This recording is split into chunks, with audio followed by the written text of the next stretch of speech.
Among the Hidden, Chapter 19. Luke left Jen's that day with a pile of books and computer printouts clutched to his chest. Some reading material for you, she said, so you'll understand. Back in his own room, Luke sat down on his bed and opened the first book. It was thick and carried its title in ominous black letters, The Population Disaster. The type inside was small and closely spaced. Luke read a sentence at random. While debate continues over the carrying capacity of the earth, he skipped ahead. If the total fertility rate in industrialized countries had remained at or below 2.1, Luke saw that reading this book would be like puzzling out the letters Dad got from the government. He glanced at the other two books, The Famine Years Revisited and The Population Reversal. They looked no easier.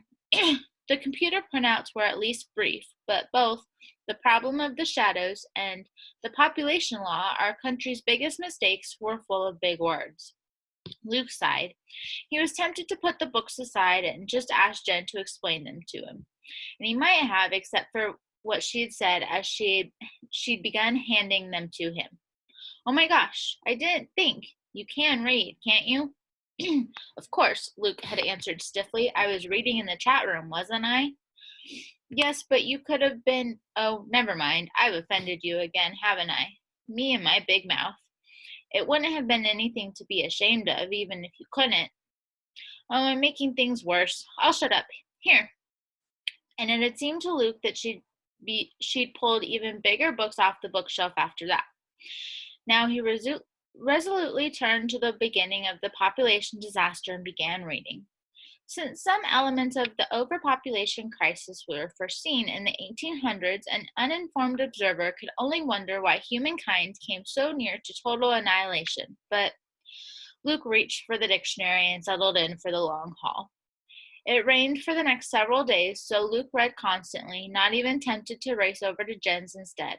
He could hear Dad banging around downstairs, stomping in and out from the barn or the machine shed. Now that the harvest was in, Luke thought Dad might be bored without the pigs to take care of.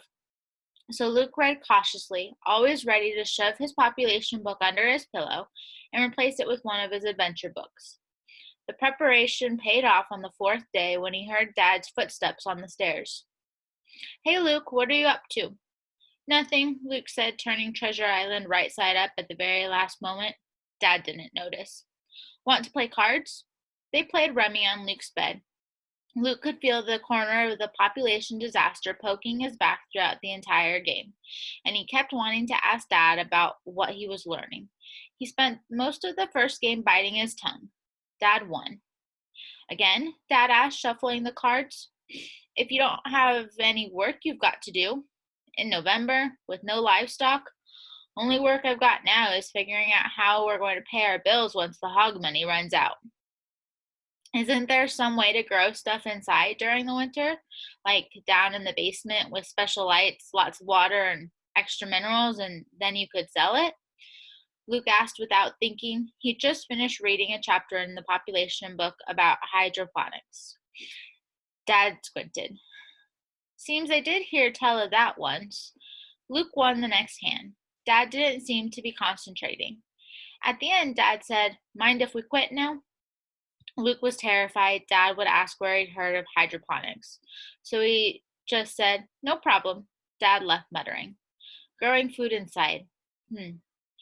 Luke wished he had the nerve to ask about the population law, or the famines, or even some family history. Once he got past the dense language, the books Jen had loaned him were full of revelations. At best, he could understand that the world had simply gotten too full of people about 20 years earlier. Poor countries had it particularly bad, and people there often starved or were malnourished. But then something worse happened. Terrible droughts struck the parts of the world that always grew the most food. For 3 years, they grew almost nothing. People everywhere starved. In Luke's country, the government began rationing food, only allowing people to have 1,500 calories a day. And to make sure there was food, they seized control of all food production. They forced factories that had made junk food to crank out healthy food instead. They forced farmers to move to land that would be more likely to produce. Isn't that why we don't live near our grandparents? Luke wanted to ask his parents. But the government didn't think that was enough. They wanted to make sure there'd never again be more people than the farmers could feed. So they passed the population law too. In the evenings, spooning in his stew or cutting up his meat, Luke felt pangs of guilt now. Perhaps someone was starving someplace because of him. But the food wasn't there wherever the starving people were. It was here, on his plate. He ate it all. Luke, you're so quiet lately. Is everything all right? Mother asked one night when he waved away second helpings of cabbage. I'm fine, he said and went back to eating silently. But he was worrying that maybe the government was right and that he shouldn't exist.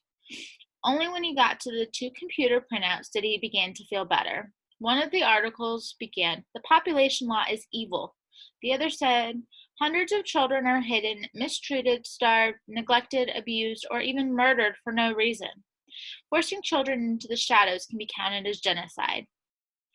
"How can this be?" he asked Jen a week later when he finally got to go back to her house. "How can the books and the articles be so different?" She handed him a glass of soda. "What do you mean?" she asked. Luke pointed to the population disaster. "This book says the human race would have gone extinct if we hadn't had the population law. And this," he held up and shook the problem of the shadows article, "this says the population law was totally unnecessary and cruel. It says there was plenty of food even during the famines, except that the barons were hoarding it." Belatedly, he remembered that Jen was a baron. Sorry. Jen shrugged, not the least bit offended. "So what's the truth?" Luke asked. Jen shook potato chips into a bowl. "Well, think about it. The government allowed those books to be published. They probably even paid for them. So of course they're going to say what the government wants people to believe. They're just propaganda, lies. But the articles, the author of those probably put themselves at risk getting the information out. So they're right." Luke pondered that. "Then why'd you make me read the books?" he asked. "So you'd understand how stupid the government is," Jen said. "So you'd understand why we have to make them see the truth." Luke looked at the stack of thick books on the Talbots' kitchen counter. They looked so official, so important. Who was he to say they weren't true?